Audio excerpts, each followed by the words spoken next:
Hey everybody, welcome to Stock Trading Pro. Boy, do we have a lot to cover today. My name is Pete Renzulli. I can't wait to get into it.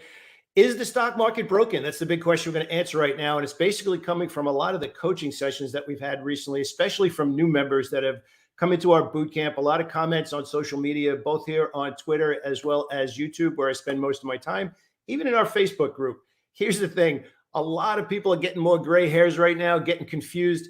Is the stock market and all of the economic data that we've been getting recently clashing with all of the lowered earnings expectations that are being beaten, causing you to be overwhelmed, confused, feel like you couldn't hit water if you fell out of a boat right now, picking stocks at exactly the wrong time? Is it broken? The answer is no. And what do you do about it? That's the big thing we're going to talk about today. I just want to give you a brief overview of what we're about to cover. We're going to do a deep dive into today's edition of the Daily Ticker. And I really want to give you kind of a heads up on what we're going to cover. We're going to discuss some of the earnings that are coming out this week, but I really want to break down how to handle the current market conditions, how to get your confidence back, which is a big thing. Then we're also going to see some Forex and options updates in here as well. We have a really good video today. You're going to want to watch the entire video because we're going to cover from soup to nuts how you might be looking at the market wrong, how you might be making it a little bit more complicated than it needs to be, how to dial it back to get your confidence back, stop the bleeding and get on the side of the market where there's a little bit more easier trades, dare I say. And I'm also going to outline what that means today, what easier means. Now, easier is relative. I need to make sure that everybody understands.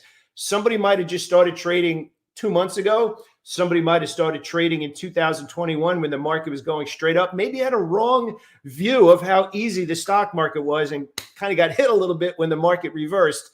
We're going to talk to everybody today, whether you're brand new, whether you have a lot of experience. Today's Stock Trading Pro live episode is going to be action-packed, and we're going to break down the market, sectors, industry groups. I'm going to give you my stock pick for this week. This is probably the top stock that I've been waiting for. I've been waiting for 3 weeks for this stock to finally give me a signal. And today we're going to have it. And there's also another AI stock that has earnings this week. So be careful of that. That's a very big part of it. That is just consolidating. And obviously AI is the big news. Last week, NVIDIA popped, was up almost $30 after earnings. NVIDIA has now also entered the AI conversation as well. So if you don't have a big list of AI stocks, I strongly recommend you do that too. So boy, I'm jazzed up after a long weekend, and stick around. I'll be back in just 1 second. Okay.